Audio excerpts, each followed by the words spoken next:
writing about Frank Bascombe. Yes, in fact, I think the last time we talked about Frank Bascombe, you had sort of said you were not going to talk about Frank And I Bascombe. meant it, You're too. Yeah. But being a novelist, I don't have to stay true to my word. Right. It's all made up, right? Exactly. So I made that up. So, Yeah. But then Christina, my wife, and I went down to to Jersey, on the Jersey Shore, and after Hurricane Sandy. And on the way back from Hurricane Sandy, I started writing lines in my notebook in my head. And when I got home, I thought, gosh, these are all Frank Bascombe lines, and they're about the hurricane, and Jersey is his turf anyway. So maybe I could write something. So I did. Sandy is a presence throughout these stories. Yes. But I was struck by how a restrained presence it is. It's always sort of held a little bit back. Yes. Is that purposeful? It's purposeful insofar as I was interested in writing about the consequences of the hurricane, not just the wind and the sea itself. And in fact, the wind and the sea are rather Pacific, really, now in this book, although it's the Atlantic. But It's the Pacific It's Atlantic. the Pacific Atlantic. Yeah. It's quiet, it's calm, Yeah. anyway. Yeah. So, no, but I thought the media had done that well enough. Yeah. And I wanted to write about things that I thought the media would miss. You know, the human cost of, and not even the cost necessarily, just the human consequence of having your house blown away, of having to be transplanted to someplace, even temporarily. I wanted to know what people did and thought about. So for me, that's the province of the imagination. The first three books were novels, Yes. full-length stories. Some of them quite full length. Quite full. I won't go there. Well, we don't even have to go there. But this is for linked stories, Right. short novellas, I guess. How did it come out? Why did it come out this way? Was it a different process of writing or envisioning the stories? If you think that art is the daughter of time, which is what Francis Bacon said it was, this was just the time to write novellas for me, because I didn't really have the chops to sit down and write a 200,000 word novel, because I was just off my book tour from Canada, which was a long book tour, happy. But I thought, I just don't have what it takes to. The chops means like physically. I didn't want to sit down. I didn't have whatever it takes to write a 200,000. But I did, I thought, have what it takes to write 4 16,000 word novellas. And novellas are nice lengths, unless you're a publisher in America, in which case you don't know what to do with it. But so I thought I'd put them all together. There was an issue, right? There wasn't an issue about the novellas themselves. My publisher, Echo, was quite happy to publish novellas. Yeah. There was a little bit of issue about the title. Yeah. Which I thought was a genius title, of course, but there was some, as I think the expression is, there was some pushback on the title. But there was some pushback on Canada too. Yeah. For any young writers who ever hear this, stick to your guns.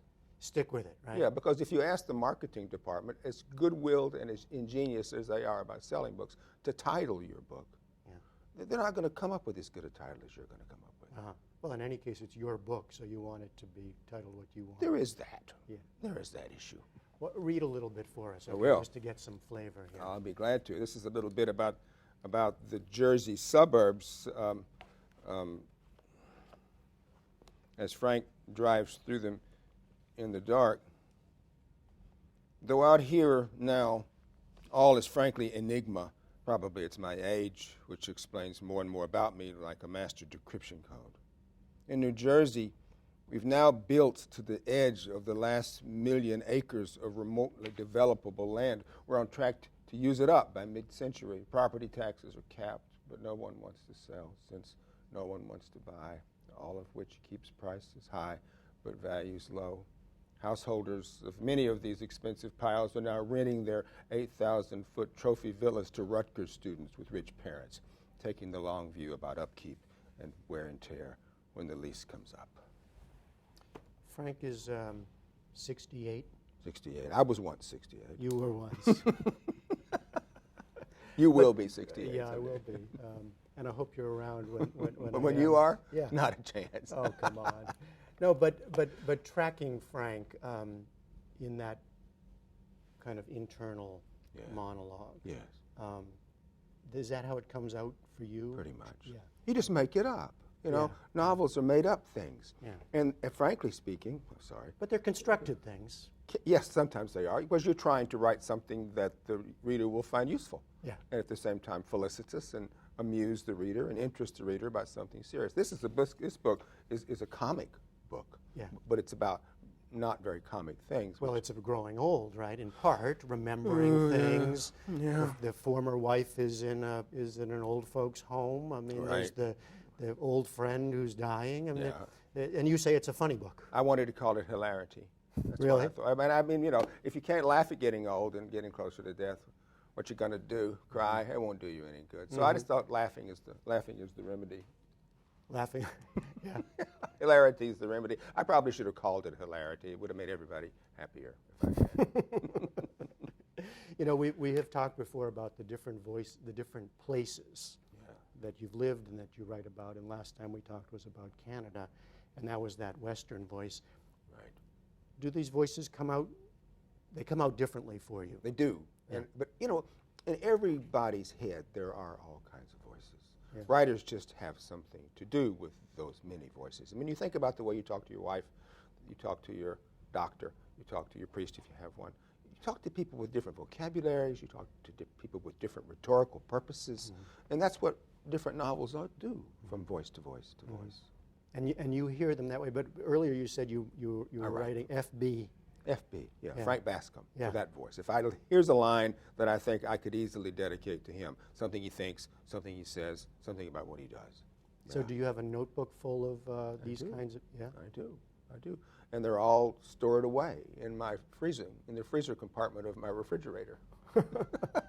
Pulled out how often? Well, when I get ready to write something, haul them all out. They're probably about 40 of them. I'll get them over the last 5 or 8 years. I'll get them out and read them all, see what's in there, see if there's anything that I remember as being important. Yeah. Because we do know each other a bit, I can ask you this. Yes, you can. As long as I don't have to answer. Right. But I mean, at this stage of your life, writing, how important is it to you? I mean, where does it, in all that you want to do now and all that you have done, how do you see writing today? To me, it's still quite important whether I do it or not, because I think Whether you do. whether I do it or not, because literature has a use, and also I love language. There's a wonderful line of Dennis Donahue's who says, "Language is where we most compellingly find values, moral values, social values, political values, in action."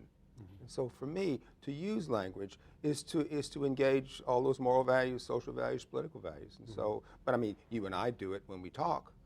To do it on the page is different and requires a different habit. But for me, language is what's of value. That's what I care most about. And speaking to the reader, to the audience? Absolutely. Yeah. You know, if I didn't think that this book had a readership, I'm sure I wouldn't have written it. I mean, I might not have done that if I was 25 years old or 30 years old when I didn't have a readership.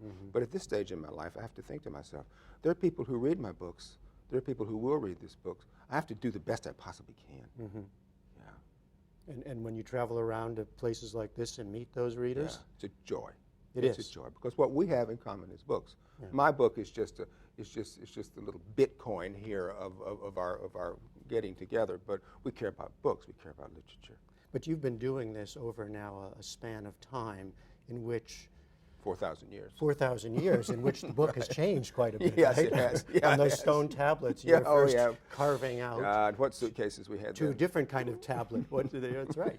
That's right. But I mean, are you sanguine about the state of reading and books these days?